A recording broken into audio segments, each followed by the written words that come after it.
বর্তমান বিজ্ঞানের যুগ, ঠিক কিনা বলেন? এই যুগে আপনি কোরআন শুনতে এসেছেন কেন? 6, 11, 21 তারিখের পত্রিকাতে লিখেছেন যে মহাকাশ স্টেশনে মরিচের বীজ ছিটানো হয়েছিল। সেখানে এই মরিচের বীজ আমরা ঝাল বলি, ঝালের বীজ, ওখান থেকে মহাকাশ স্টেশনে একটা গাছ গজাইছে, ওখানে আবার মরিচও ধরেছে। বিজ্ঞানীরা গরুর গোশত দিয়ে পাক করে গোশত খেয়ে দেখেছে যে আসলে এই ঝালটা পৃথিবীবাসীদের জন্য খাদ্য উপযোগী কিনা, আর মহাকাশে যারা থাকবে চাঁদের দেশে এদের জন্য এটা উপযোগী কিনা তারা পরীক্ষা নিরীক্ষা করে দেখছে। জোরে বলেন সুবহানাল্লাহ। যে মহাকাশে চাঁদের দেশে এ ধরনের কোনো ফসলের আবাদ করা যাবে কিনা বিজ্ঞানীরা গবেষণা করছে। কোরআন কি বলছে আমরা সেদিকে চলে যাব একটু পরে। তবে 2010 সালে একটা পত্রিকা যা আমার কাছে আছে, সুনিতা উইলিয়ামস, ভারতীয় বংশোদ্ভূত নাসার বৈজ্ঞানিক ছিলেন, তিনি একজন মহিলা। ইনি চাঁদের দেশে যাচ্ছে, 240 কিলোমিটার গিয়ে মহাকাশ যানটাকে দাঁড় করায় বাইনোকুলার যন্ত্র দিয়ে পৃথিবীর দিকে তাকিয়ে দেখেন 2টা নক্ষত্র জ্বলছে। এবার চিন্তা করলো যে এই নক্ষত্র কোথায় জ্বলছে, পৃথিবীতে কোনো নক্ষত্র নাই, নক্ষত্র জ্বলে কোথায়? বাইনোকুলার যন্ত্র দিয়ে ভালো করে দেখে উনি বুঝতে পারলেন এটা হচ্ছে মক্কা আর মদিনা। তোরে বলেন সুবহানাল্লাহ। উনি বললেন আল্লাহ, আমি যদি এখান থেকে ফিরে পৃথিবীতে যাই, সর্বপ্রথম আমার কাজ আমি সেখানে গিয়ে ইসলাম কবুল করে তোমার ঘর, তোমার রাসূলের রওজা জিয়ারত করব। জোরে বলেন সুবহানাল্লাহ। আল্লাহ তার দোয়া কবুল করেছেন। তিনি ফিরে আসে ইসলাম কবুল করে 2010 সালে সাবেক প্রধানমন্ত্রী বেগম খালেদা জিয়ার সঙ্গে হজ করে মদিনাতুল মুনাওয়ারাতে যখন রাসূলের রওজা জিয়ারত করতে গেছে, সেখানে গিয়ে তিনি আলোচনা করেছেন কিভাবে ইসলাম কবুল করলো, তার দৃশ্য, সেই কথা আমার এখানে সংগ্রহ করা আছে। কারণ তাফসীর বুঝতে গেলে আজকের আগে কিছু উদাহরণের প্রয়োজন আছে, ঠিক কিনা বলেন? সেই উদাহরণগুলি আমি এগুলো আপনাদের কাছে দিয়ে গেলাম। আমি যে আয়াত তেলাওয়াত করেছি, আল্লাহ এখানে বলছেন যে জ্ঞানীদের জন্য নিদর্শন রয়েছে। এখানে যারা ফেকের চিন্তা ভাবনা করে তাদের জন্য নিদর্শন রয়েছে, যারা আল্লাহ আয়াতের মধ্যে নিদর্শন রয়েছে। জোরে বলেন সুবহানাল্লাহ। ওয়াল কমারি ইজা তালাহা, আল্লাহ কোরআনে বলেন চন্দ্র চলছে সূর্যের পশ্চাতে, সূর্যের পিছনে। বিজ্ঞানীরা বলছে চন্দ্র চলে সূর্যের পিছে। আল্লাহ কোরআনে এটা আগেই বলে দিয়েছেন যে চন্দ্র চলছে সূর্যের পশ্চাতে, সূর্যের পিছনে। কোরআনটাকেই, কোরআনের ব্যাখ্যায় বিজ্ঞানীরা আরো বেশি বেশি করে আলোচনা করে কোরআনটাকে এগিয়ে নিচ্ছে। জোরে বলেন সুবহানাল্লাহ। আর আমরা কোরআন থেকে সরে পিছে আছি, ঠিক কিনা বলেন? কোরআনের সঠিক কথা বলতে গেলে এই সময় আপনার কিছু হবে, ঠিক কিনা বলেন? মাপ নাই কিন্তু। কারণ বাংলার জমিনে যারা হক্কানি আলেম এদের অবস্থা কিন্তু খারাপ, ঠিক কিনা বলেন? কারণ আমার পিছেও 3টা কেস আছে, ঢাকা থেকে জামিন নিতে হয়েছে। এখন বিজ্ঞানীরা বলছে যে সূর্য আমরা দেখতে পাই, তার তত্ত্বাবধানে আছে কয়েকটি গ্রহ, উপগ্রহ, এগুলো কিছু আছে। যেমন গ্রহ হচ্ছে বুধ, শুক্র, পৃথিবী, মঙ্গল, বৃহস্পতি, শনি, ইউরেনাস, নেপচুন। আগে প্লেটো ছিল, এটা বাতিল হয়ে গেছে, কারণ বিজ্ঞানীদের নামে এগুলোর নাম রাখা হয়েছে। এখানে বলা হয়েছে যে বুধ এবং শুক্রের কোনো উপগ্রহ নেই। পৃথিবীর একটা উপগ্রহ, তা হচ্ছে চাঁদ। আর মঙ্গলের আছে 2টা উপগ্রহ, আর বৃহস্পতির আছে 12টা উপগ্রহ, শনির আছে 10টা উপগ্রহ, আর ইউরেনাসের আছে 5টা উপগ্রহ, নেপচুনের আছে 2টা উপগ্রহ। বিজ্ঞানীরা বলছে যে সূর্যের তত্ত্বাবধানে 40টিরও বেশি চাঁদ অবস্থান করছে। জোরে বলেন সুবহানাল্লাহ। চাঁদের সংখ্যা 40-এর উপরে। জোরে বলেন কয়টার উপরে? 40-এর উপরে। তাই বলা হচ্ছে যে চাঁদে, আমেরিকা বলছে যে চাঁদ আমার দখলে, চীন বলছে চাঁদ আমার দখলে, রাশিয়া বলছে চাঁদ আমার দখলে, চীন অনেক বার চাঁদে গেছে তাদের বৈজ্ঞানিকেরা, তারা বলতেছে না চাঁদে অনেক সম্পদ আছে, এই চাঁদ আমার। তারা আবার চাঁদ রক্ষা কমিটি গঠন করেছে, চাঁদ কেউ দাবি করতে পারবো না, চাঁদের যেন এতটুকুও ক্ষতি না হতে পারে, বিন্দু মাত্র ক্ষতি আমরা কেউ হতে দিব না। চাঁদে কি আছে? বিজ্ঞানীরা বলেন চাঁদের দূরত্ব হচ্ছে পৃথিবী থেকে 2,40,000 মাইল, আর চাঁদের উপত্যকার সংখ্যা হচ্ছে 10,000-এর চাইতেও বেশি। জোরে বলেন সুবহানাল্লাহ। আর পৃথিবীর সর্বোচ্চ পর্বত হচ্ছে হিমালয় এভারেস্ট, তার উচ্চতা হচ্ছে আপনার প্রায় 29,000 ফুট। কিন্তু চাঁদে একটা পর্বত আছে যার উচ্চতা হচ্ছে 36,000 ফুট। জোরে বলেন সুবহানাল্লাহ। কোরআন আমরা বুঝি না, কোরআন থেকে মুসলমানরা অনেক দূরে সরে। কোরআন বাদ দিয়ে আমরা চললে বোধহয় পৃথিবীতে ভালোভাবে চলতে পারবো, অন্য কোথাও আমরা চলে যেতে পারবো। কোরআন ব্যতি রেখে কেউ যত চেষ্টাই করি আমরা তা যেতে পারবো না। জোরে বলেন ঠিক কিনা? তারপরে চাঁদে আগ্নেয়গিরির সংখ্যা হচ্ছে প্রায় 60,000, এর এক একটা গভীরতা হচ্ছে 5,400 মিটার। বৈজ্ঞানিকেরা সেখানে গিয়ে রিসার্চ করে তারা দেখেছে চাঁদে অনেক কিছু আছে, আরো রিসার্চ করলে অনেক কিছু তারা পাবে, কিন্তু সূর্যের কাছে কেউ যেতে পারেনি। বিজ্ঞানীরা বলছে যে 2000 বছর পূর্বে সূর্য যে অবস্থায় ছিল আজকে সূর্য সেই অবস্থায় আছে, আরো 2000 বছর পর সূর্য তার পূর্ব অবস্থায় থেকে যাবে। জোরে বলেন সুবহানাল্লাহ। তাফসীর ইবনে কাসিরে আছে, হাদিসে আসছে যে সূর্য গিয়ে আরশে আজিমের কাছে পড়ে যায়, গিয়ে আল্লাহকে বলে আল্লাহ আমরা কি আবার দুনিয়াবাসীদের কাছে যাব? আল্লাহ বলে যাও, আবার তুমি সেখানে গিয়ে তোমার আলো ছড়াইয়ে দাও, আমি হুকুম দিলাম। বিজ্ঞানীরা বলছে সূর্য হচ্ছে গ্যাসীয় পদার্থ, এই গ্যাস কোথায় তোলানো হয়? এই গ্যাস আরশে আজিম থেকে আল্লাহ রাব্বুল আলামিন দিয়ে থাকেন। জোরে বলেন সুবহানাল্লাহ। সূর্য আবার আসে, যেদিন বলবে সূর্য স্টপ হয়ে যাও, আজকে পশ্চিম দিক থেকে উঠতে হবে, সেদিন কাফেরদের তওবার দরজা বন্ধ হয়ে যাবে। ঠিক কিনা বলেন? জোরে বলেন ঠিক কিনা? আজকে জমিনে এত বাহাদুরি সব শেষ হয়ে যাবে। তাই বিজ্ঞানীদের রিসার্চে এরা বলছে যা কথা কোরআন তার আগেই বলে দিয়েছে, অর্থাৎ কোরআন অনেক আগে, বিজ্ঞান অনেক পরে। জোরে বলেন পরে কিনা? জোরে বলেন পরে কিনা? এবারে বিজ্ঞানীরা রিসার্চ করছে আরেকটা কথা।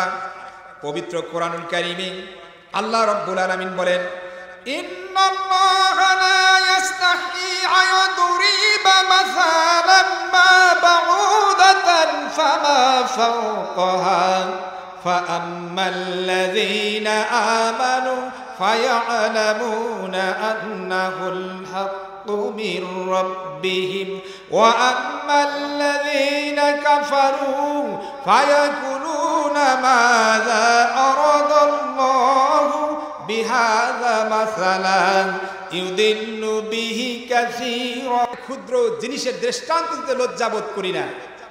কাফেররা কয় যে মহান সৃষ্টিকর্তা, তাই আবার মশার দৃষ্টান্ত দিচ্ছে, এটা কেমন কথা? এ কথা বলার কারণে আল্লাহ কাউকে পথ ভ্রষ্ট করেন, কাউকে পথ দেখান। আর মুমিনেরা বলে যেগুলো হচ্ছে আমার রব্বুল আলামিনের পক্ষ থেকে। এখন আল্লাহ কেন মশার চাইতে ক্ষুদ্র জিনিসের দৃষ্টান্তের কথা বললেন? বিজ্ঞানীরা রিসার্চ করে দেখছেন, F.W. এডওয়ার্ড তিনি তার গবেষণাপত্রে লিখেছেন দক্ষিণ এশিয়ায় মালয় অঞ্চলে এক ধরনের মশার উপরে গবেষণা করে দেখছে যে মশার শরীরে একটা প্রাণী আছে, যেই প্রাণী মশার শরীর থেকে রক্ত খায়। এই বিজ্ঞানী গবেষণা করে দেখছে যে মশার শরীরে একটা প্রাণী আছে, এই প্রাণী মশার শরীর থেকে রক্ত খাচ্ছে। আল্লাহ যে বলছে যে মশার চাইতে ক্ষুদ্র জিনিসের দৃষ্টান্ত দিতে আমি লজ্জাবোধ করি না। বিজ্ঞানী চিন্তা করলো F.W. এডওয়ার্ড কি ব্যাপার, এর মধ্যে রহস্য আছে। তখন তিনি এই মশার উপরে গবেষণা করলেন, করে দেখলেন যে ওখানে এমন এক ধরনের মশা পেয়েছে যে মশার শরীরে একটা প্রাণী আছে, যেই প্রাণী মশার শরীর থেকে রক্ত খায়। আসলে মশা তো রক্ত খায়, বাঁচে থাকার জন্য রক্ত খায় না। মশা খায় ফলের জুস, ফল থেকে রস, এগুলো মশা খেয়ে বেঁচে থাকে। কিন্তু ডিম ফুটানোর জন্য তাদের রক্তের প্রয়োজন হয়, এজন্যই তারা মানুষের শরীর থেকে রক্ত খেয়ে থাকে। আর এদের ভিতরে বিভিন্ন ডেঙ্গু জ্বর হয় ডেঙ্গু মশার কামড়ে, তারপরে এডিস মশার কামড় আছে, আর অনেক ধরনের মশা আছে। পৃথিবীতে বৈজ্ঞানিকেরা রিসার্চ করে দেখেছেন 2700 প্রজাতির মশা আছে। ধরে বলেন কয় হাজার? 2700 প্রজাতির মশা আছে। শুধু তাই নয়, মশার শরীরে তারা রিসার্চ করে দেখেছেন যে মশার 100টিরও বেশি চোখ আছে। এই বিজ্ঞানী রিসার্চ করে দেখেছেন যে মশার শরীরে, ওখানে যে মশা পেয়েছেন এই মশার শরীরে 100টিরও বেশি চোখ আছে। এই চোখ দিয়ে দেখেন মশার মুখে 48টা দাঁত আছে। যে আল্লাহ মশা কেন সৃষ্টি করলেন, এর অনেক ব্যাখ্যা আছে, কিন্তু মশার শরীরে আছে 48টা দাঁত। মশার 3টি পূর্ণ হাড় আছে। হাড়, আমাদের তো একটা হাড়, মশার আছে 3টা হাড়। এই হাড়েরও ওয়াজ আসবে কোরআন কি বলছে। মশার শরীরে আছে পূর্ণ 3টা হাড়। মশার নাকে 6টি পৃথক ছুরি রয়েছে এবং প্রত্যেকটি ছুরির পৃথক পৃথক ব্যবহারও আছে। কিভাবে ছুরি ব্যবহার করবে, এটা মশারা 6টা ছুরি আছে নাকে, এই 6টা ছুরি তারা ব্যবহার করে থাকেন। কোথায় কোন ধরনের বসায় দিলে তারা রক্ত সংগ্রহ করতে পারবেন এটা তারা জানেন। 6, মশার শরীরে ডিজিটাল এক ধরনের মেশিন আছে যা রাতের আধারে মানুষের চামড়াকে শনাক্ত করার কাজে ব্যবহার করে। কয় ডিজিটাল বাংলাদেশ, ঠিক কিনা বলেন? এই ডিজিটাল শব্দ কোথায় থেকে আসলেন?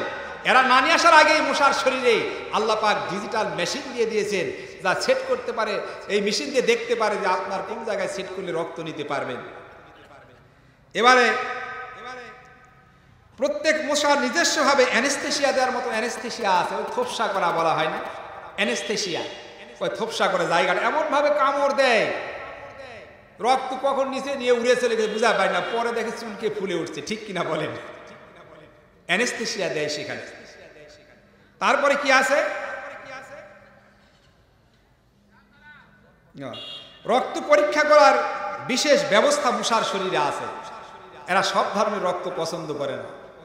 মশা রক্ত খাচ্ছে, আমার গায়ের মশা বোধহয় এই রক্ত বোধহয় আমরা বলি খারাপ হয়েছে। তো মশা তো খারাপ রক্ত খাবে না, খাবে কি? যার শরীরে রক্ত পরিষ্কার পরিচ্ছন্ন মশা তার শরীরে বসবে। আমরা এখন উল্টা বুঝি, ইস মশা বোধহয় আমার শরীরে বসলো, আমার শরীর রক্ত বোধহয় অপরিষ্কার, তা না। তারপরে কি আছে? 9 নম্বরে আছে হচ্ছে পূর্ণিমার সময় মশা প্রায় 50 গুণ বেশি কামড়ায়। 10 হচ্ছে মশা উড়ার সময় সেকেন্ডে প্রায় 500 বার তাদের পাখা নড়ায়। 11 হচ্ছে বিশ্বব্যাপী মানুষের মৃত্যুর কারণ হচ্ছে মশা। আর 12 হচ্ছে 18 ফুট উঁচু থেকে মশা শনাক্ত করতে পারে কোন জায়গায় আপনার কামড় দিবে, বুঝছেন? এটা হচ্ছে ওরা শনাক্ত করতে পারে। তারপর পুরুষের চেয়ে নারী মশার বেশি দিন বেঁচে থাকে। আর 14 হচ্ছে মশার মধ্যে আরো একটি ক্ষুদ্র পতঙ্গ আছে যা বললাম যে মশার শরীর থেকে রক্ত খায়। এই বিজ্ঞানীরা রিসার্চ করে দেখছে যে আল্লাহ রাব্বুল আলামিন কোরআন শরীফের মধ্যে যে কথা বলছেন নিঃসন্দেহে এর কোনো অসত্য নাই, সব সত্যে পরিণত হয়েছে। তাই অনেক বিজ্ঞানীরা বর্তমান সময় ইসলাম কবুল করেছে। জোরে বলেন সুবহানাল্লাহ। আমি জেদ্দার কাছে দেখেছি আল্লাহ রাব্বুল আলামিন কোরআনুল কারীমের মধ্যে এই কথা বলছেন, তা হচ্ছে ওহু আল্লাযী মারাজান বাহরাইনি হাজাও আজবুন ফুরাতুন ওয়া আজামিনহুন উজাজ ওয়া জাআলা বাইনাহুমা বারযাখাও ওয়া হিজরান মাহজুরা। মারাজান বাহরাইনি ইয়ালতাকিয়ানি বাইনাহুমা বারযাখুন لا يبغيان فبأي آلاء ربكما تكذبان। আমি জেদ্দায় লোহিত সাগরের কাছে দাঁড়াইছি, ওখানে দাঁড়িয়ে দেখেছি আল্লাহ কোরআনে বলছেন যে আমি দুই দরিয়াকে এক জায়গায় একত্রিত করেছি, একদিকে লোনা পানি আর একদিকে মিঠা পানি। লোনা পানি কখনোই মিঠা পানির দিকে, মিঠা পানি কখনোই নোনা পানির দিকে আসে না। এক অন্তরাই, এক অনতিক্রম ব্যবধান। وجعل بينهما برزخا وحجورا محجورا। এক বিশাল ব্যবধান। আল্লাহ বলেন এটা তোমরা কেউ সৃষ্টি করো নাই, এটা আমি করেছি। ঠিক কিনা বলেন? আমরা কি করেছি? লোনা পানি একদিকে যাচ্ছে আর মিঠা পানি একদিকে যাচ্ছে, কেউ কারোর সঙ্গে মিশ্রিত হচ্ছে না। আল্লাহ বলেন এটা তোমরা তৈরি করো নাই, এটা আমি রব্বুল আলামিন তৈরি করেছি। আল্লাহ বলেন ওহু আল্লাযী সাখখারাল বাহরা লিতাকুলু মিনহু লাহামান তারিআও ওয়া তাস্তাখরিজু মিনহু হিলিয়াতান তালবাসুনাহা ওয়া তারাল ফুলকা মাওয়াখিরা ফীহি وَلِتَبْتَغُوا مِنْ فَضْلِهِ وَلَعَلَّكُمْ تَشْكُرُونَ।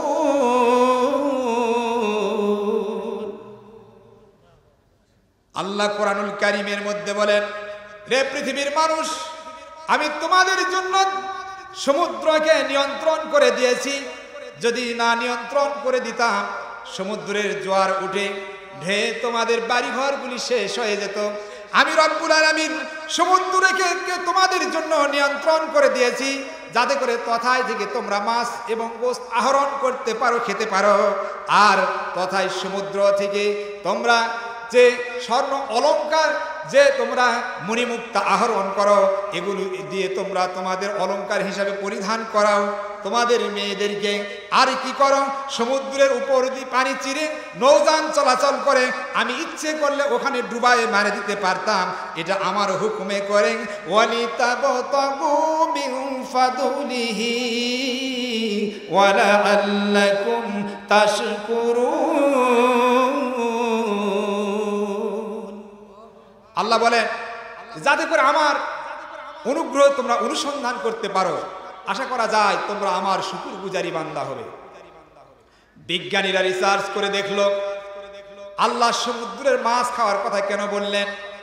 আর গোশত, সমুদ্রে তো মাছ পাওয়া যায়, গোশত পাওয়া যায় না, যায় কি? যায় না।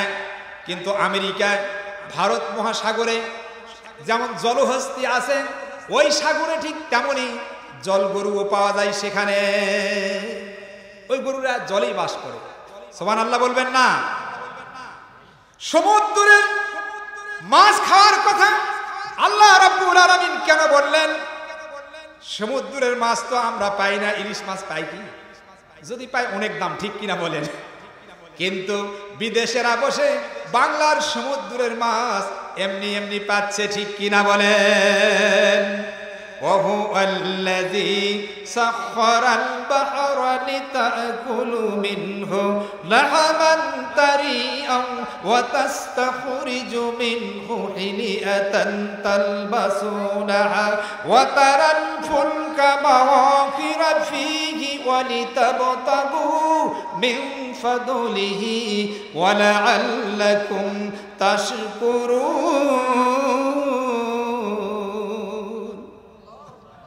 ক্যান্সারের সবচাইতে বড় মহা ঔষধ আল্লাহ পাক সমুদ্রের মাছের মধ্যে দিয়েছেন। বিজ্ঞানীরা রিসার্চ করে দেখেছেন 2050 সাল যখন আসবে, প্রত্যেক বাড়ি বাড়ি ক্যান্সারের রোগী পাওয়া যাবে। যারা বলেন কি পাওয়া যাবে? ক্যান্সারের রোগী। এখন আপনি গ্যাস নিয়ে ভুগতেছেন, পেটে ব্যথা, খালি বমন হচ্ছে, আপনার শরীরে gastric ulcer, duodenum ulcer, peptic ulcer হয়েছে কিনা আপনি আমি তো জানি না, ঠিক কিনা বলেন? কারণ আলসার হলেই সেটা ক্যান্সারের জীবাণু থাকতে পারে সেখানে। সমুদ্রের মাছের মধ্যে আল্লাহ রাব্বুল আলামিন ক্যান্সারের প্রতিষেধক দিয়েছেন। তা হচ্ছে সমুদ্রের মাছ যদি আপনি খান, গলগণ্ঠে দুইটা ক্যান্সার হবে না। একটা হচ্ছে থাইরয়েড সোয়েলিং প্যাপিলারি কার্সিনোমা, আর একটা হচ্ছে থাইরয়েড সোয়েলিং ফলিকুলার কার্সিনোমা। গলাতে দুইটা ক্যান্সার হয়, যেটা আমরা বলে থাকি ঘ্যাগ হয়েছে, বলে থাকি না? মেয়েদের কি বলে দিবে? ওই গলার কাছে কিন্তু টিউমারের মতো নামে, নামে কি না? আমাদের ওইদিকে অনেক মেয়েরা নাম দিচ্ছে ঘ্যাগ, আপনাদের এখানে কি দিচ্ছে? ঘ্যাগই বলে না? থাইরয়েড, এটাকে বলে থাইরয়েড। থাইরয়েড দুই ধরনের হয়ে থাকে, একটা হচ্ছে ফলিকুলার আর একটা হচ্ছে প্যাপিলারি। এই জন্য বিজ্ঞানীরা রিসার্চ করে কয় যে আয়োডিন যুক্ত লবণ খান। তো এখন বাংলাদেশে এদিকে গরু খাওয়া লবণ পাওয়া যায় কি? আমাদের ওদিকে যায় ভারতের, কিন্তু 8 টাকা কেজি। বিজ্ঞানীরা আসলে মানুষ সৃষ্টি সম্পর্কে এখন আসে, দেখি এখানে আল্লাহ কি বলছেন। এক ফোঁটা সংমিশ্রিত বীর্য থেকে আমি রব্বুল আলামিন তোমাদেরকে তৈরি করেছি তোমাদের পরীক্ষা করার জন্য, আর আমি তোমাদেরকে দিয়েছি শ্রবণ শক্তি এবং দৃষ্টি শক্তি। কারণ শ্রবণ শক্তি যদি ভালো না থাকে আর দৃষ্টি শক্তি ভালো না থাকে, ভালো মন্দ বোঝা যাবে না। যাবে কি? যারা বলেন যাবে। আল্লাহ বলেন আল্লাহু আখরাজাকুম মিন বুতুনি উম্মাহাতিকুম লা তা'লামুনা শাইআন ওয়া জা'আলা লাকুমুস সাম'a ওয়াল আবসারা ওয়াল আফইদা লা'আল্লাকুম তাশকুরুন। ওয়াজ শুনতে গেলে 3টা জিনিস দিতে হয়। জোরে বলেন কয়টা?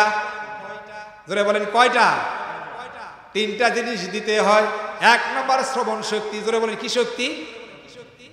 ভালো করে শুনতে হবে। 2 নম্বর দৃষ্টি শক্তি, ভালো করে দেখতে হবে। আর 3 নম্বর হচ্ছে অন্তঃকরণ, হৃদয়। হৃদয় দিয়ে বুঝতে হবে ভালোভাবে। তাহলে শুনতে হবে, বুঝতে হবে এবং দৃষ্টি শক্তি দিতে হবে। ঠিক কিনা বলেন? আল্লাহ বলেন 3টা জিনিস আমি তোমাদেরকে দিলাম। এ মানুষ, তোমরা যখন মাতৃগর্ভে ছিলে তখন তোমরা কিছুই বুঝতেছিলে না। আমি তোমাদেরকে জমিনে নিয়ে আসলাম, ধীরে ধীরে বড় হলে আমি তোমাদেরকে 3টা জিনিস দিয়ে দিলাম। একটা হচ্ছে শ্রবণ শক্তি, কান। ধরে বলেন কি? কান। আর একটা হচ্ছে দৃষ্টি শক্তি, চোখ। আর একটা হচ্ছে হৃদয়। হৃদয় দিয়ে তোমরা ভালো মন্দ বুঝে, কান দিয়ে ভালোটা শুনবে, চোখ দিয়ে ভালোটা দেখবে, দেখে তোমরা আমার পথে চলবে। এই 3টা জিনিস তোমাদেরকে দিলাম। জোরে বলেন সুবহানাল্লাহ। বিজ্ঞানীরা বলছে যে মানুষ এক একজন এক এক থেকে সৃষ্টি। ডারউইনের থিওরি মতে মানুষ সৃষ্টি হচ্ছে বাঁদর থেকে। জোরে বলেন নাউজুবিল্লাহ। কয় বান্দর থেকে মানুষ সৃষ্টি হয়, যে কোন বান্দর থেকে তৈরি আল্লাহ ভালো জানে। ঠিক কিনা কোন? বিজ্ঞানীরা বলছে যে এক একজন এক এক থিওরিকে তারা বলেছে এই কথা। আর এই ডারউইন বলছে যে মানব হচ্ছে সৃষ্টি বাঁদর থেকে, বানর থেকে। আল্লাহ বলেন কারো কথা ঠিক না। আমি 1 ফোঁটা সংমিশ্রিত বীর্য থেকে তোমাদের তৈরি করলাম। ধরে বলেন ঠিক কিনা? বিজ্ঞানীরা বলছে আল্লাহ রাব্বুল আলামিন কেন এখানে সংমিশ্রিত কথা বললেন? বীর্যের মধ্যে কি আছে? এবারে বীর্য তারা পরীক্ষা করলেন। বীর্য পরীক্ষা করে এখানে 23টা ক্রোমোজোম পালেন। জোরে বলেন কয়টা? জোরে বলেন কয়টা? বিজ্ঞানীরা 23টা ক্রোমোজোম পেয়েছেন। 23টা ক্রোমোজোমের মধ্যে 23 নম্বর যে ক্রোমোজোম, এর মধ্যে 2টা উপাদান পেয়েছেন। বাংলায় নাম দিয়েছেন স আর হ। বাবার কাছ থেকে আছে স আর হ, আর মার কাছ থেকে আছে শুধু স আর স। বিজ্ঞানীরা বলেছেন মার কাছ থেকে আছে এক্স এক্স, আর বাবার কাছ থেকে আছে এক্স ওয়াই। মার কাছ থেকে যখন এক্স আসে, বাবার কাছ থেকে যখন এক্স আসে তখন হয় কন্যা সন্তান। আর বাবার কাছ থেকে যখন ওয়াই আসে হ, আর মার কাছ থেকে যখন আসে এক্স, তখন এই এক্স আর ওয়াই মিলিত হয়ে ছেলে সন্তানের জন্ম হয়। জোরে জোরে বলেন সুবহানাল্লাহ। ছেলে সন্তানের তখন জন্ম হয়। আল্লাহ বলছে মানব এভাবে আমি সৃষ্টি করি। এখন মার গর্ভে নিয়ে আসলো, রক্ত তৈরি করার ব্যাপারটা দিয়ে দেখেন। একটা মার শরীর থেকে প্রত্যেক মাসে যেভাবে রক্তক্ষরণ হয়, মিনিস্ট্রেশন হয়, এটা যদি আপনার আমার হতো, বিজ্ঞানীরা বলছে যে একটা পুরুষকে 1 বছর বাঁচা কঠিন হতো। ঠিক কিনা বলেন? বাঁচা কিন্তু কঠিন হতো। অথচ মার 7 দিন চলে গেল, 1 মাস পুর তার 21 দিন আছে কিনা বলেন? 21 দিন বা 23 দিন আছে। আবার তার সময়, পিরিয়ডের সময় আসার আগেই মার শরীরে যেন রক্ত তৈরি হয়ে যায়। এর ব্যবস্থা আমার রব্বুল আলামিন আমার শরীরের মধ্যে করে দিয়েছেন। জোরে বলেন সুবহানাল্লাহ। আবার তার মিন শুরু হবে, শরীরে যেন ব্লিডিং হওয়ার পর ব্লাড শূন্যতা, রক্ত শূন্যতা যেন না হয়, এটা আল্লাহ পাক মার শরীরে ওই 23 দিনের ভিতরে বা 21 দিনের ভিতরে বা 26 দিনের ভিতরে বা 27 দিনের ভিতরে, কারো কারো একটু কম বেশি হতে পারে, এর মধ্যে সেটা ব্যবস্থা করে দেয়। জোরে জোরে বলেন সুবহানাল্লাহ। আল্লাহ বলেন তোমার শরীরে যে রক্ত দিয়েছি তা নিয়ে গবেষণা করো। রক্তের মধ্যে আছে eosinophil, basophil, lymphocyte, monocyte, WBC, CBC, এগুলো আছে রক্তের মধ্যে। আর অনেক উপাদান আছে। আল্লাহ বলেন এই উপাদান তৈরি করার জন্য যে মেশিনের প্রয়োজন, ওই মেশিন তোমার শরীরের মধ্যে বডিতে তৈরি করে দিয়েছি। দিয়া আমি রব্বুল আলামিন তোমার বডিটাকে চলার ব্যবস্থা করে দিয়েছি। একটু চিন্তা করো, একটা মেশিন যদি দুর্বল করে দেই, তোমার রক্তের মধ্যে যদি ডব্লিউবিসি যদি বেড়ে যায়, দেখা যাবে তোমার ক্যান্সার দেখা দিবে, ব্লাড ক্যান্সার শুরু হয়ে যাবে। হে মানুষ, একটু চিন্তা করে দেখো। এবারে আসি হার্টের কথা। আমাদের শরীরে যে হার্ট আছে, এই হার্ট প্রত্যেক বছর মানুষের শরীরে 4 কোটি বার পাম্প দিয়ে এবারে দূষিত রক্ত বিশুদ্ধ করে আর্টারির মাধ্যমে সমস্ত শরীরে সাপ্লাই দিয়ে এই শরীরটাকে চলার ব্যবস্থা করে দিচ্ছেন। জোরে বলেন সুবহানাল্লাহ। হার্ট ফেলিওর কি জন্য হয়, কোরআন কি বলছে, এটাও আমি বলবো ইনশাআল্লাহ। তাহলে হার্ট প্রত্যেক বছর একটা শরীরে কয়বার পাম্প দেয়? জোরে বলেন কয়বার? 4 কোটি বার। এই মাথার চুলের উপরে বিজ্ঞানীরা রিসার্চ করে ছাতার কাপড় করেছে কালো। জোরে বলেন কি করেছে? ছাতার কাপড় কালো কেন আর মাথার চুল কেন কালো? বিজ্ঞানীরা রিসার্চ করে এবারে ছাতার কাপড় তারা কালো দিয়েছে, যে এই কালো কাপড়ে রোদ কম লাগবে। মাথাতে আল্লাহ রাব্বুল আলামিন সেই ছাতার ব্যবস্থা আগে করেছে।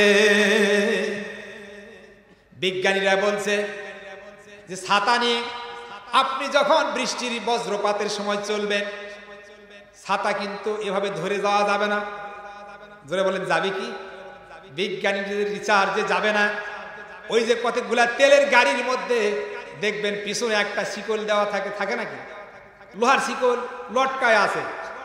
তে ছেলেকে বললাম যে ব্যাপার কি, দেখো তো ওই যে তেলের বড় গাড়ি, এটা হচ্ছে পদ্মা মেঘনার তেল নিয়ে আসতেছে ওখান থেকে। আসলে তেলের গাড়ির নিচে একটা শিকলের ব্যবস্থা করেছে, শিকল মাটি দিয়ে নেসড়ে যায়, মাটিতে লাগে। এর কারণটা কি?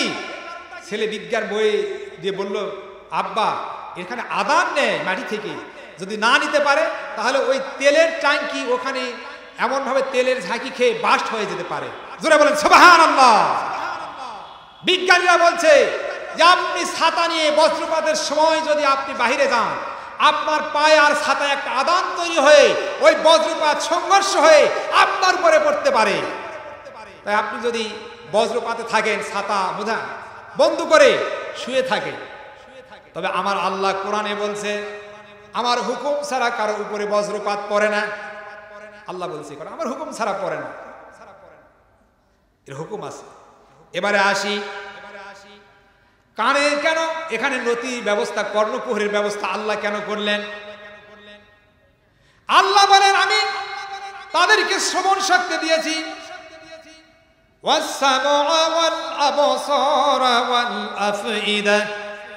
এইটাকে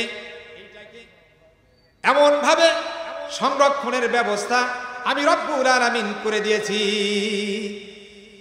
গোসলের সময় পানি যেন কানে না ঢোকে, তাহলে ওখানে পর্দা আছে, এই পর্দা কিন্তু ফাটে গেলে আপনি শুনতে পাবেন না।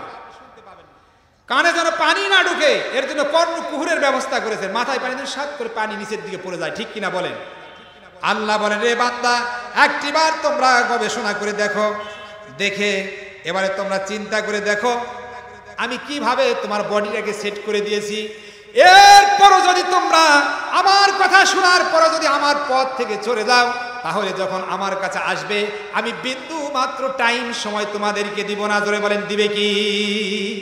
জোরে বলেন দিবে? তা দেওয়া হবে না।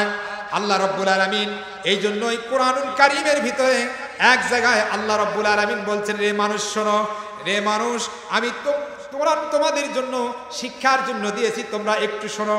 আল্লাহ রাব্বুল আলামিন বলুন বিসমিল্লাহির রহমানির রহিম ফালাম্মা ফাসালা তালুত বিল জুনুদ ক্বালা ইন্নাল্লাহা মুবতালিকুম বিনাহর ফামান শারিবা মিনহু ফালাইসা মিন্নি ওয়া মান লাম ইয়াতআমহু ফাইন্নাহু ইল্লা মান ইগতারাফা গুরফাতান বিয়াদিহি فشربوا منه إلا قليلا منهم فلما جاوزه هو والذين آمنوا معه قالوا لتقتلن اليوم بجالوت وجنوده قال الذين يظنون أنهم ملك الله كم من فئة قليلة غلبت فئة كثيرة بإذن الله والله مع الصابرين আল্লাহ কোরআন পাকের মধ্যে বলেন, মুসলমানের দাবি করলে মুসলমান হওয়া যায় না। জোরে বলেন যায় কি? জোরে বলেন যায়? যায় না। মুনাফিকদের একটা পরীক্ষা অবশ্যই হবে। জোরে বলেন হবে কিনা? জোরে বলেন হবে? ভয় পাচ্ছেন নাকি? আমি কিন্তু 2 বছর আগে আসছিলাম আপনাদের পাশে ঈদগাহ মাঠে। ভয় করেন না, ভয়ের কোনো কারণ আছে নাকি? আল্লাহ বলেন, তালুত যখন তার সেনাবাহিনী নিয়ে জালেম বাদশাহর সঙ্গে যুদ্ধ করার জন্য জর্ডান নদী পার হবে, আল্লাহ বলেন, রে তালুত বলে দাও, আমি তোমাদেরকে একটা পরীক্ষা নিব, মুনাফিক যাচাই করব। মুসলমানের দাবি করলে মুসলমান হওয়া যায় না, আমি ওখানে পরীক্ষা নিব প্রকৃত মুসলমান এবং মুনাফিকদের একটা পরীক্ষা নিব।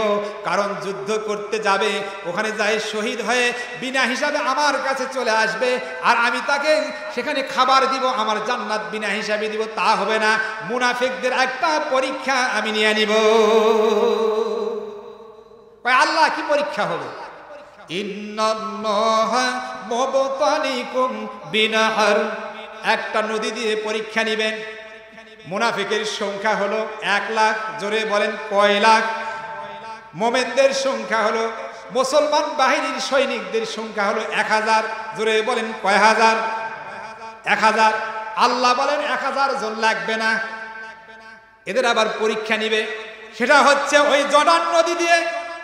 আল্লাহ বলে দাও, এই নদীর কাছে গিয়ে মুসলমান সৈনিকদের মধ্যে একটা পানির পিপাসা লাগবে, এই নদীর পানি পান করা যাবে না। যদি পান করো তাহলে 1 চৌল মাত্র পান করতে পারবে, এর বেশি পান করতে পারবে না।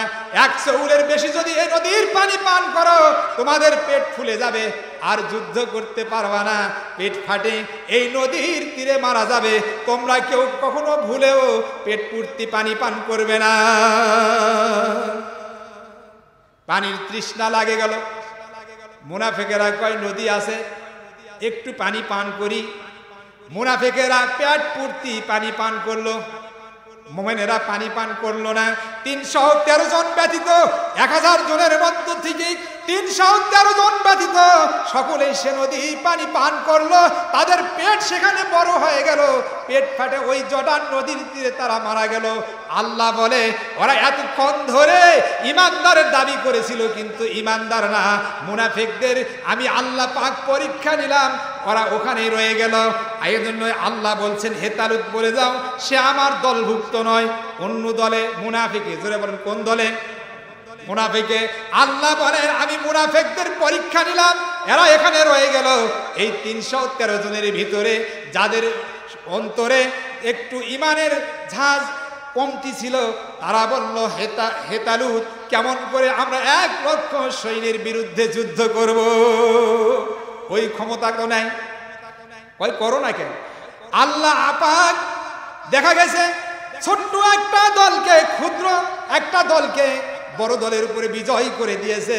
এইবারে 313 জন আল্লাহর নাম নিয়ে 1 লক্ষ সৈনিকদের বিরুদ্ধে লড়াইয়ে নেমে গেল। আর ওখানে দাউদ নামে একজন ছেলে ছিল, আল্লাহ পাক তাকে নবুয়ত দান করেছিলেন। এই দাউদ যখন আসতেছিল যুদ্ধ করার জন্য, পথিমধ্যে একটা পাথর ডেকে বলল, দাউদ আমাকে তুলে নিয়ে যাও ব্যাগে করে, বিসমিল্লাহ বলে ওই জালুত সরকারের দিকে নিক্ষেপ করবে। আমি আল্লাহর হুকুমে পারমাণবিক অস্ত্র হয়ে ওই জালেম বাদশাকে ধ্বংস করব, তাকে সময় দেওয়ার ক্ষমতা আর নাই। হাত্তা ইয়াকুলুল হাজারা ইয়া মুসলিমু হাযা ইহুদি, রাওয়াহু তিরমিজির হাদিস। হাযা ইহুদি ফাকতুলু, তিরমিজির মধ্যে আসছে পাথর এক সময় কথা বলেছিল, আবার মুসলমানেরা একত্রিত হয়ে যখন ময়দানে নেমে যাবে কোরআন প্রতিষ্ঠা করার জন্য, দিন কায়েমের জন্য যখন নেমে যাবে, হাত্তা ইয়াকুলাল হাজারা ইয়া মুসলিমু হাযা ইহুদি ওয়ারাই ফাকতুলু, আবার পাথর কথা বলবে, হে মুসলমান, এই যে আমার ধারে একটা কাফের লুকায় আছে, ধরো আর হত্যা করো। মুনাফিকদের পরীক্ষা নিবে, ঠিক কি নিবে কিনা বলেন? জোরে বলেন নিবে। মুনাফিক কি আমাদের মধ্যে আছে? জোরে বলেন আছে? মুনাফিক আছে? কথা বলেন না কেন? আছে।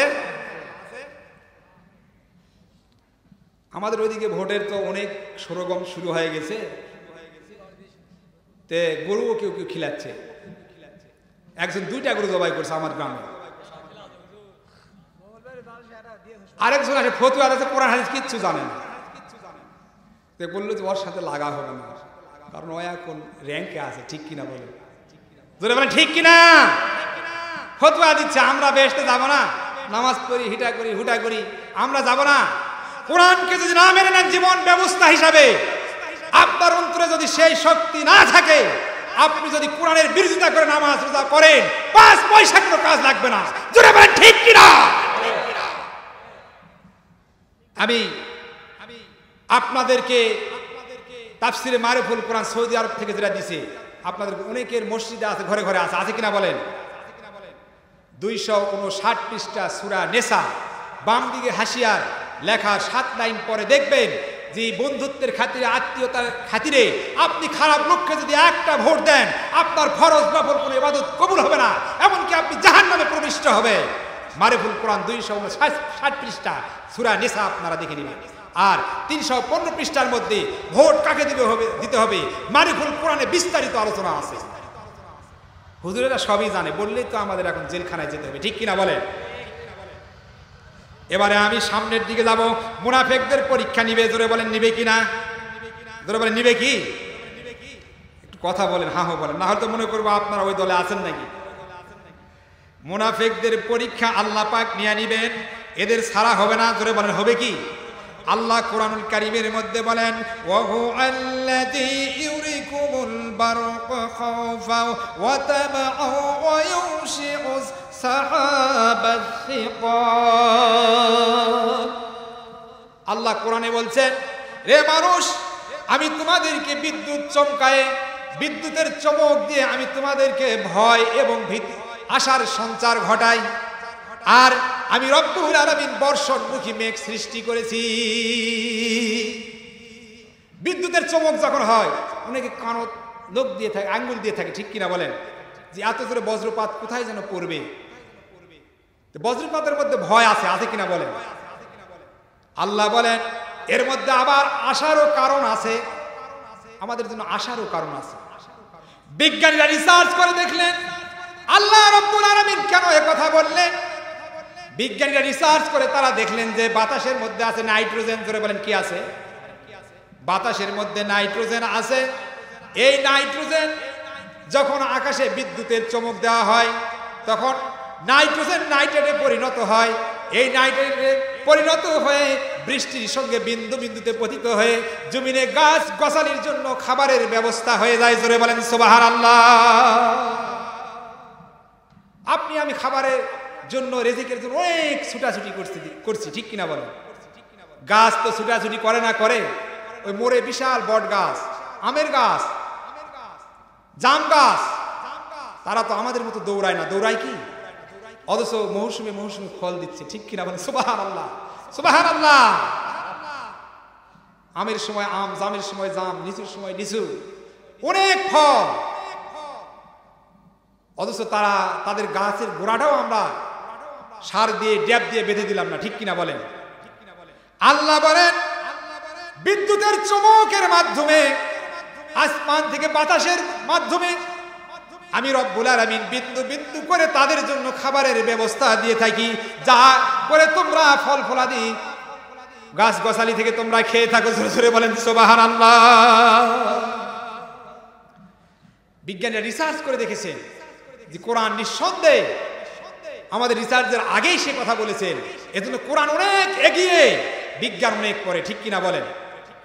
অনেক পরে। আমার বন্ধুরা, এবারে পৃথিবী সৃষ্টি সম্পর্কে বলা হচ্ছে। আল্লাহ রাব্বুল আলামিন কোরআনে বলেন সাম্মাস্তাওয়া ইলাস সামাই ওয়া হিয়া দুখান ফাকালা লাহা ওয়ালিল আরদি ইতিআ তাওআন আও কারহা ক্বালাতা আতাইনা তাইঈন। আল্লাহ কোরআনে বলছেন যে আমি এরপর মনোনিবেশ করলাম পৃথিবী সৃষ্টি করার জন্য। পৃথিবী সৃষ্টির আগে একটা ধোঁয়ার কুণ্ডলী ছিল। জোরে বলেন কি ছিল? ধোঁয়ার কুণ্ডলী।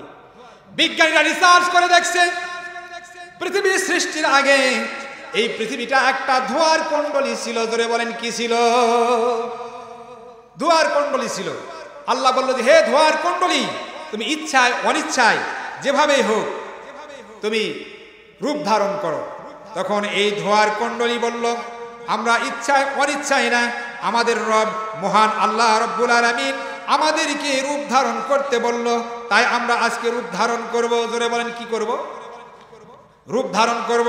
পৃথিবী হলো, আসমান জমিন হলো, লক্ষ কোটি তারকা হলো, গ্রহ নক্ষত্র হলো, এবার শত সহস্র চন্দ্র হলো।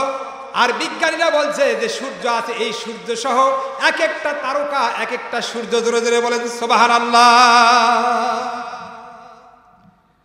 এরপরে আল্লাহ পাক একটা কথা বলছে, সেটা হচ্ছে যে আমি পানি থেকে প্রাণীদেরকে সৃষ্টি করেছি।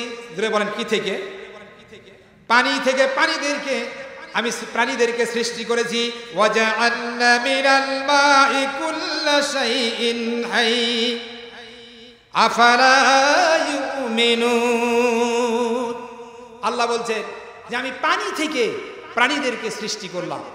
বিজ্ঞানীরা রিসার্চ করে দেখছে যে হাজার হাজার বছর আগে প্রাণীর মধ্যে একটা অ্যামিবিয়া তৈরি হয়। যারা বিজ্ঞানের ছাত্র তারা বুঝবেন, এই অ্যামিবিয়া থেকে আবার ধীরে ধীরে প্রাণীদের সৃষ্টি হলো। জোরে জোরে বলেন সুবহানাল্লাহ। এটা কে বলেছেন আগে? আল্লাহ পাক। জোরে বলেন কে বলেছেন? আল্লাহ পাক বলেছেন। এজন্য কোরআন অনেক এগিয়ে, বিজ্ঞান অনেক পরে। জোরে বলেন ঠিক কিনা কর? কোরআনের বিজ্ঞানের যত রিসার্চ হবে কোরআনের মর্যাদা তত বেড়ে যাবে। জোরে বলেন সুবহানাল্লাহ।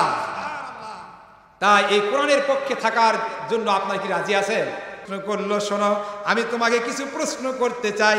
4 আর 2 দিয়ে কি বুঝাতে চাচ্ছি এটা একটু আমাকে বলতে হবে। ওই মেয়ে বলছে আমি যদি বুঝাই, কিন্তু আমারও তো প্রশ্ন আছে। জোরে বলেন আছে কিনা? জোরে বলেন আছে কিনা? ওই মেয়েটারও প্রশ্ন আছে। এইবারে ওই মেয়েটা বলছে শুধু আপনার প্রশ্ন না, আমারও প্রশ্ন আছে। আমি প্রশ্ন করব, এই প্রশ্নের উত্তর যদি আপনি দিতে পারেন তাহলে আমি আপনাকে বিয়ে করব, নচেত আমি আপনাকে বিয়ে করব না। কয় রে ইমরাউল কায়েস, কথাটা শুনে রাখেন, কুকুরের স্বভাব 8টা। জোরে বলেন কয়টা? কুকুরের স্বভাব কয়টা? কথা বলেন না কেন? উটের স্বভাব 4টা, মানুষের স্বভাব 2টা। জোরে বলেন কয়টা? মানুষের স্বভাব কয়টা? 2টা। এবারে কুকুরের স্বভাব হচ্ছে 8টা। কবি ইমরাউল কায়েস বলল ঠিক তো, দিতে পেরেছে উত্তর। এবারে কবি ইমরাউল কায়েস বলল তুমি উত্তর দিতে পেরেছো, তাই আমি তোমাকে বিয়ে করব। ওই মেয়ে বলছে না, আমারও কিছু কথা আছে, আমি প্রশ্ন করব, এই প্রশ্নের যদি উত্তর দিতে পারেন তাহলে আমিও বিয়ে বসবো, না হলে বিয়ে বসবো না। কবি চিন্তা করলো এ কোন মেয়ের পালে পড়ে গেলাম। এই মহিলার কি পাল্লায় পড়ে গেলাম আমি। কয় প্রশ্ন কোথায় করবে, কয় প্রশ্ন হবে বিয়ের বৈঠকে, তার আগে মোহর বাবদ আমাকে দিতে হবে 100টা লাল রঙের ঘোড়া দিতে হবে, 10 জন সেবক সেবিকা দিতে হবে, অথবা 100টা উট দিতে হবে, 4টা লাল রঙের ঘোড়া দিতে হবে, আর 10 জন সেবক সেবিকা মোহর বাবদ আমার বাড়িতে পাঠাতে হবে। যেদিন আপনি বিয়ে করতে যাবেন, বিয়ের বৈঠকে আমি কয়েকটা প্রশ্ন করব, ওই প্রশ্নের যদি উত্তর দিতে পারেন তাহলে আমি বিয়ে বসবো, না হলে আপনি মোহর বাবদ যেটা পাঠাইছেন আর আপনি ফেরত পাবেন না। কয়টা মার যাবে? চিন্তা করলো কোন বেকায়দা পড়লো। ঠিক আছে, কবি এবারে ওই মহিলাকে পরীক্ষা করার জন্য কবির গোলামকে পাঠিয়ে দিলেন। 1 মশক মধু, 1 মশক ঘি আর একটা রেশমি কাপড় দিয়ে বলল, হে আমার গোলাম, তুমি উপঢৌকন স্বরূপ আমার হবু স্ত্রীর কাছে নিয়ে যাও। এই গোলাম আবার চালাক। গোলাম যাইতে যাইতে পথিমধ্যে একটা কূপ আছে, কূপের ধারে অনেকগুলি লোক আছে, ওখানে কূপের পানি পান করে কিছু মধু খাইছে, লোকদেরকে দিছে, কিছু ঘি খাইছে, লোকদেরকে দিছে, আর রেশমি কাপড়টা ছিঁড়ে ছাড়ে নিয়ে ওই মেয়ের বাড়িতে চলে গেছে। এবার মেয়ে দেখে, আর এই অবস্থা কি বলে আমি আমার হবু স্বামীর কাছে এই খবরটা পাঠিয়ে দিব। এবার এই জিজ্ঞেস করছে চাকর, এই গোলাম জিজ্ঞেস করছে, আপনার বাবা গেছে কোথায়? ওই মেয়ে বলছে, আমার বাবা গেছে দূরবর্তীকে নিকটবর্তী করার জন্য, আর নিকটবর্তীকে দূরবর্তী করার জন্য চলে গেছে। কয় মা গেছে কোথায়? মা গেছে 1 জনকে 2 জন করার জন্য। ভাই কোথায় গেছে? কয় ভাই গেছে সূর্যকে দেখাশোনা করার জন্য। গোলাম চিন্তা করলে এ কি কথা, একটাও তো অর্থ বুঝতে পারলাম না। এই মহিলা চিঠি লেখলো কবির কাছে। কবিকে যায় বলবেন, আপনার উভয় পাত্র শুকে গেছে, আপনার চন্দ্র বিদীর্ণ হয়ে গেছে, এই চিঠিটা কবিকে দিয়ে দিবে।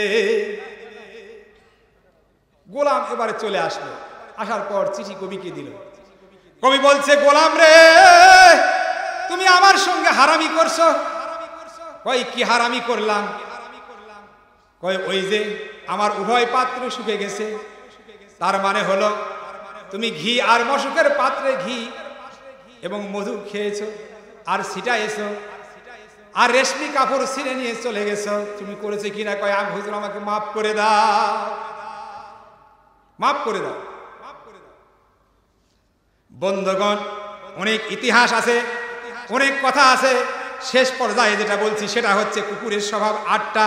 এই কুকুরের যদি 8টি স্বভাব আমরা মেনে চলি তাহলে কিন্তু একটা খারাপ মানুষ ভালো হয়ে যাবে। জোরে বলেন, কয় কি হবে? ভালো হবে, হবে কিনা বলেন? 1 নাম্বার হচ্ছে কুকুরের খারাপ 3টা স্বভাব, তার মধ্যে 1 নাম্বার হচ্ছে কুকুর দাঁড়িয়ে পেশাব করে। জোরে বলেন, কি করে? আমাদের সমাজে ছেলেরা করে কি করে না? ওরা কুকুরের এই খারাপ স্বভাবটা নিছে। জোরে বলেন, ঠিক কিনা? দাঁড়িয়ে পেশাব করা যাবে? যাবে না। যদিও বুখারীতে আছে, কিন্তু ওটা উল্টো কথা আছে, আছে কিনা বলেন? ওটার ব্যাখ্যাও আছে। কুকুর দাঁড়িয়ে পেশাব করে।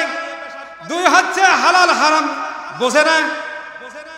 এখন কতগুলা ভোটার আসছে হালাল হারাম বুঝবে না, ঠিক কিনা বলে? সিগারেটের বিক্রি হয়ে যায়, ঠিক কি হয়ে যায় কিনা বলেন? হচ্ছে কিনা? চা খাওয়ার জন্য আগে লোক আসে বলে, ভাই তুই বাড়িতে অমুক গ্রামে আছে, খুব চা খাওয়া হচ্ছে, ডিম খাওয়া হচ্ছে, এজন্য এদিকে হচ্ছে কি এগুলা? কুকুর হালাল হারাম বোঝে না। 3 নম্বর, পেশাব পায়খানা করে ঢিলা কুলুপ কুকুর নেয় না, নেয় কি? নেয় না। ইনকা অনেক লোকজনও আছে, খ্রিস্টানেরা কিন্তু নেয় না, ঠিক কিনা? কারণ নিরনের পরে তারা গোসলও করে না। আমার কাছে কিতাব আছে। এই 3টা খারাপ স্বভাব